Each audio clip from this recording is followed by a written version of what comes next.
There's a different vision of American identity that's emergent in certain corridors of the online right. And it says that your identity as an American is based on your lineage. That how long you have been in the country, your lineage and your genetics tied to the blood and soil of the country determines how American you are. It is the idea of a heritage American that says the truest form of an American is somebody who is a descendant of the American Revolution period or before. And I will tell you, this idea of the heritage American, we ought to have this discussion. It's becoming more popular. I think the idea of a heritage American is about as loony as anything the woke left has actually put up. There is no American who is more American than somebody else. The American quality, it's not like the left, they believe in this non-binary stuff. There's no non-binary American. It is binary. Either you're an American or you're not. And you think about it, I could prove this to you. Thank you. I'll take some applause on that. If you really believe in this idea, think about where it leads you. Leads you to believe that Donald Trump is less of an American than Joe Biden because Donald Trump's mother was an immigrant and his grandfather was an immigrant. That doesn't make any sense. Leads you to believe that somehow Bernie Sanders is more of an American than Senator Bernie Moreno from my home state, an America First patriot, because Bernie Moreno was a naturalized citizen from Colombia. It makes you think that Marco Rubio, our great Secretary of State, is somehow less of an American than Elizabeth Warren because she's a Native American, which we all know, right? Doesn't make any sense. It's loony. It's crazy talk. It makes you believe that somehow I am less of an American than the transgender criminal who assassinated Charlie Kirk. We refuse to accept that. The idea that a heritage American is more American than another American is un-American at its core. And I will fight to the very end for that because that's what it means to be an American. We believe in ideals. That is who we are.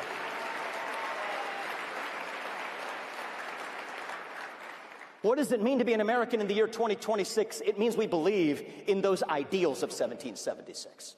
It means we believe in merit, that the best person gets the job regardless of their skin color, that you get ahead in this country, not on the color of your skin, but on the content of your character and your contributions. It means we believe in the rule of law. And I say this as the proud son of legal immigrants to this country. That means your first act of entering this country cannot break the law, and that is why we have sealed the southern border, and we will not apologize for it. Because a nation without borders is not a nation. What does it mean to be American? It means we believe in free speech and open debate, even for those who disagree with us. From Nick Fuentes to Jimmy Kimmel, you get to speak your mind in the open without the government censoring you. It means you go to a college campus, you speak without fear.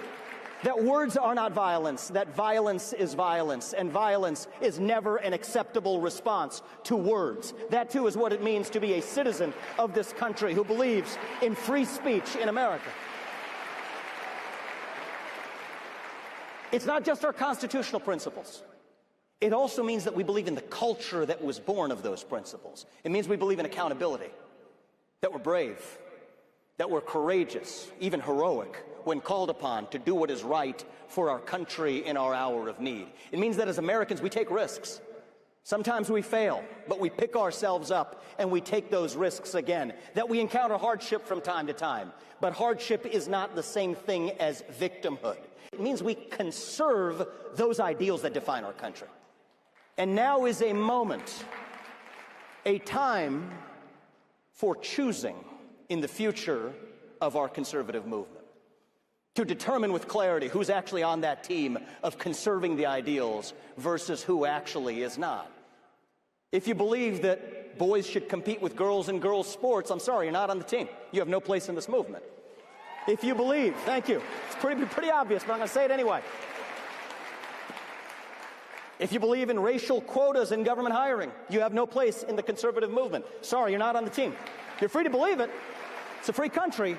But you have no place in the conservative movement. If you believe in normalizing hatred towards any ethnic group, toward whites, towards blacks, towards Hispanics, towards Jews, towards Indians, you have no place in the future of the conservative movement. Period. And I will not apologize for that. I will not hedge when I say it. If you believe, and you will forgive me for giving you an exact quote from our online commentator Nick Fuentes, if you believe that Hitler was pretty fucking cool, you have no place in the future of the conservative movement. You can debate foreign aid to Israel all you want. That's fine. That's fair. But you have no place with that level of hatred. You can debate the right resolution of the Russia-Ukraine war, but if you believe Joseph Stalin is someone to look up to, you have no place in the future of the conservative movement. If you call Usha Vance, the Second Lady of the United States of America, a Jeet, you have no place in the future of the conservative movement.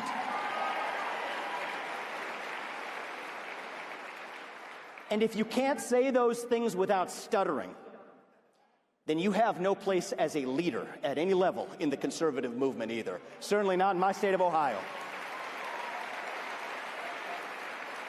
Now,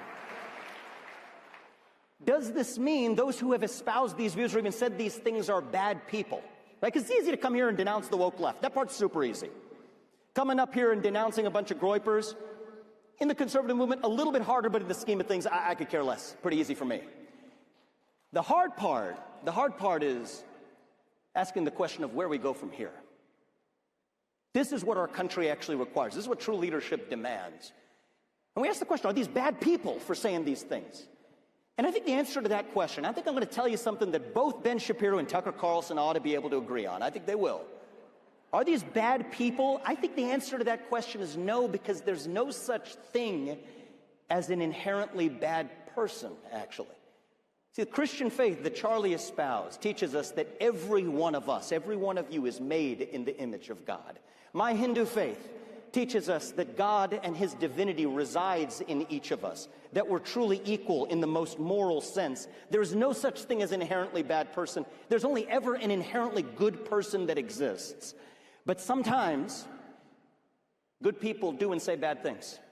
They believe they're doing the right thing, but they're still doing the wrong thing. And the job of a true leader is to understand why, and then to step up and actually fix it. All of this, everything we've just talked about, from the woke left to the Groyper right, these are symptoms of a generational crisis of purpose and meaning in our country. Depression, anxiety, addiction, higher than we've ever seen in American history in your generation, in Gen Z. Economic insecurity, which I understand, feeling like you work hard, not quite getting ahead. Home ownership out of reach for a 30-year-old. Took on that four-year college debt and degree, but without being able to get that right job, has created economic angst. You combine that with the failures of an educational system that are failing our youth day to day, when 75% of 8th graders are not proficient in math, and 70% of them aren't proficient in reading. Something that makes the left upset when I say it because they think that's racist, and something that makes some of my friends on the right upset because they take it as a personal insult.